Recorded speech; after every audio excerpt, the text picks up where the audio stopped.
Hello student, welcome to exam B. आज के इस सेशन में हम डिस्कस करेंगे how to prepare quant for Central Bank of India credit officer. जैसे कि आपको पता है कि नोटिफिकेशन आ चुका और central Bank of India credit officer के लिए हम क्वांट कैसे प्रिपेयर करें, आज के सेशन में हम डिस्कस करने वाले हैं। तो फेज सबसे पहले हम एग्जाम पैटर्न समझते हैं। तो हमारा जो ये एग्जाम है ये दो फेज में होता है।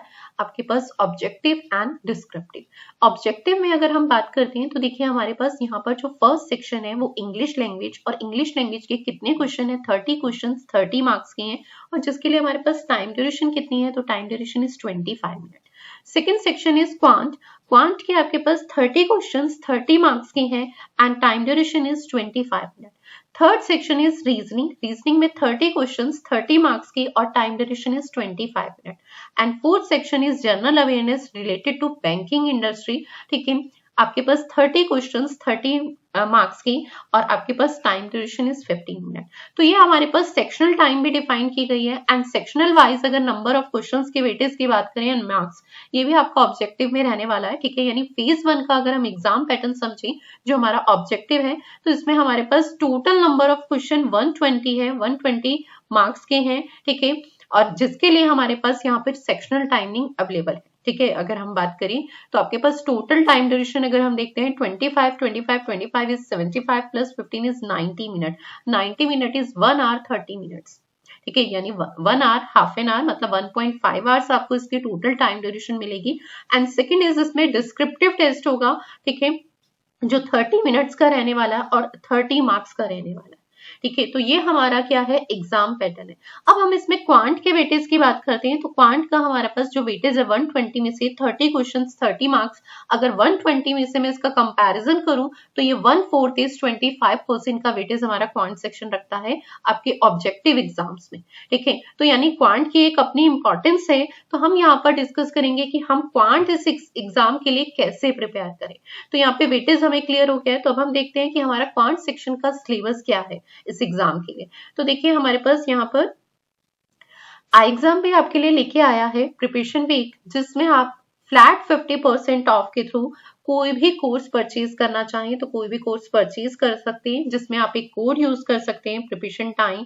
ठीक है, जिससे फ्लैट 50% का आपको ऑफ मिलेगा। ठीक है, तो आपके पास ये बहुत अच्छी अपॉर्चुनिटी है कि आप बहुत सारे नोटिफिकेशन आ रहे हैं, तो जो जिस भी एग्जाम की आप प्रिपरेशन करना चाहते हैं, ठीक है, उस एग्जाम के लिए आप यहाँ से कोर्स परचेज कर सकते हैं। Central Bank of India credit officer के लिए हमारा सिलेबस क्या है, तो सबसे पहले हम सिलेबस देखते हैं। तो हमारे पास जो सिंपल बैंकिंग का सिलेबस होता है हमारा सिमिलर है। First topic is a number series, next is a data interpretation, simplification and approximation, quadratic equation, data sufficiency, ratio and proportion, profit and loss and discount, average, mixture allegation, percentage, time and work, simple interest and compound interest, time and distance, partnership, ages, probability, permutation and combination and mensuration। तो ये हमारा quant section का syllabus है। अब हमें पढ़ना कैसे है, हमारी प्रिपरेशन में क्या क्या किन किन बातों का ध्यान रखना है, क्या स्ट्रेटेजी हमारी होनी चाहिए क्वांट सेक्शन के लिए। सिलेबस तो हमें क्लियर है, पर हमें इसका वेटेज भी पता होना चाहिए कि किस टॉपिक की कितनी इंपॉर्टेंस है। तो देखो ये हम ओवरऑल जो हमारे मिलते हुए एग्जाम होते हैं उसके एग्जाम पैटर्न से हम यहाँ पर समझते हैं। तो देखिए हमारा जो इसमें सबसे मोस्ट इंपॉर्टेंट टॉपिक है ना, वो आपका डीआई है। ठीक है, and second is number series. तो ये हम कैसे डिसाइड करते हैं, देखिए हम प्रीवियस ईयर क्वेश्चन पेपर और सिमिलर टाइप के जो हमारे एग्जाम होते हैं उसके रिस्पेक्ट में हम हमेशा डिसाइड करते हैं। तो यहाँ पे मैंने एक टॉपिक वाइज ना क्वेश्चंस का अप्रॉक्सीमेट वेटेज लिया है, जो हमारे एग्जाम में इस आने वाले एग्जाम में टॉपिक वाइज आपके पास वेटेज हो सकता है। ठीक है, ये थोड़ा सा वेरी करेगा, फिक्स नहीं होगा। First topic is simplification and approximation. तो देखिए सिंप्लीफिकेशन एंड अप्रॉक्सीमेशन से अगर क्वेश्चन आता है, ठीक है, तो 0 to 5 क्वेश्चंस यानी 0 to 5 का वेटेज इसका वेरी करेगा, पर ये कंफर्मेशन नहीं है। क्यों नहीं है उसका रीजन बताती हूँ। हमारे 3 टॉपिक होते हैं, simplification and approximation, quadratic equation and number series. इनमें से कोई भी 2 टॉपिक हमारे एग्जाम में आते हैं, तीनों एक साथ कभी नहीं आते। तो हमें ये चीज समझनी है कि अगर सिंप्लीफिकेशन से क्वेश्चन आता है तो उसका वेटेज 0 to 5 वेरी करेगा, पर अगर आएगा क्या पता क्वाड्रेटिक और नंबर सीरीज पूछ लिया जाए, सिंप्लीफिकेशन से क्वेश्चन ही ना। ठीक है, पर अगर आता है तो 0 to 5 का वेटेज ऐसे ही सिमिलर क्वाड्रेटिक इक्वेशन से भी 0 to 5 का वेटेज एंड नंबर सीरीज से भी 0 to 5 का वेटेज। तो ये इनमें से अगर हम ओवरऑल कहें तो ये हमारे 3 टॉपिक हैं और इन 3 टॉपिक से हमारे पास 30 में से 10 क्वेश्चंस कंफर्म पूछे जाएंगे। ठीक है, तो इन 3 टॉपिक में से हम ओवरऑल कह सकते हैं, तभी आप, नहीं तो अगर आप कहेंगे कि मैम इनका अगर हम सम करते हैं तो ये मोर देन 30 है, ये मोर देन 30 है।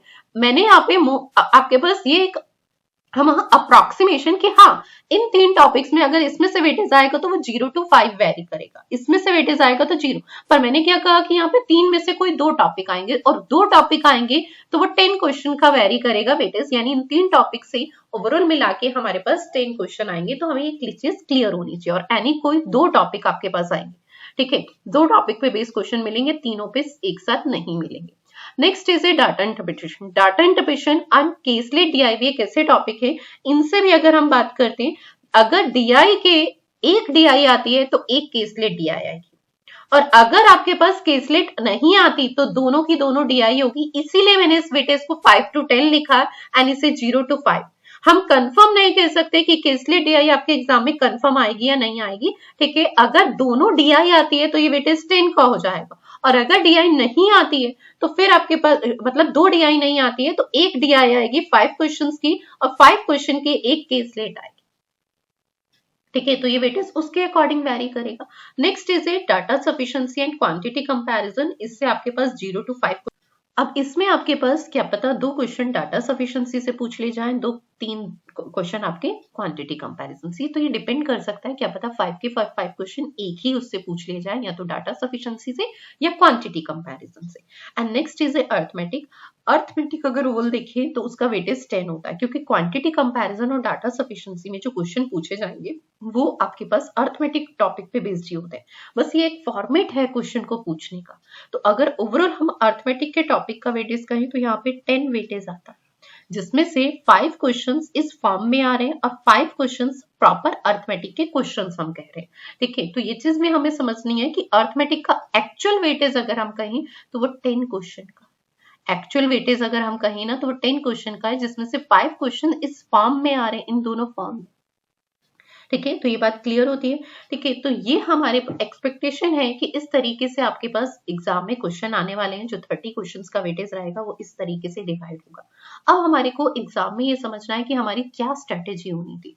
जी, तो सबसे पहले हमें क्या करना है, तो सबसे पहले हमें फर्स्ट टाइम एक सिलेबस कंप्लीट करना है, जिसमें हमें वर्क करना है हमारे कॉन्सेप्ट, जिसमें हमारे कॉन्सेप्ट क्या है 100% क्लियर होनी चाहिए। हमें फॉर्मूले बेस्ड चीजों को नहीं रटना है क्वांट में हमें अपना बेसिक कॉन्सेप्ट क्लियर करना।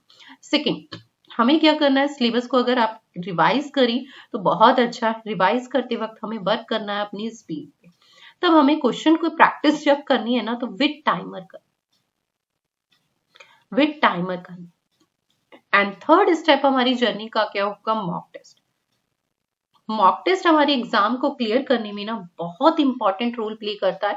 ठीक है, अगर हम प्रिपरेशन कर रहे हैं, कॉन्सेप्ट क्लियर कर रहे हैं, सिलेबस रिवाइज कर रहे हैं और लास्ट में मॉक टेस्ट नहीं अटेम्प्ट करते, तो बेटा कहीं ना कहीं हम एग्जाम में आते हुए भी नहीं कर पाएंगे। उसका रीजन एग्जाम से पहले एग्जाम का माहौल क्रिएट करना, तो वो हमें मॉक टेस्ट देता है। किन क्वेश्चंस को अटेम्प्ट करके आना, किन क्वेश्चंस को हमें स्किप करना, ये हमें कौन सिखाता है, क्या हमारा ऑर्डर होना चाहिए, ये हमें मॉक टेस्ट सिखाता है।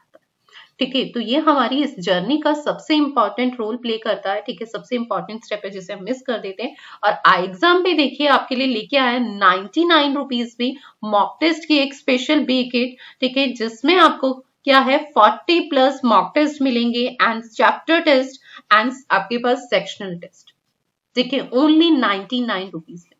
ठीक है, तो आप मॉक टेस्ट वहां से परचेज कर सकते हैं और ज्यादा से ज्यादा अपनी प्रैक्टिस कर सकते हैं।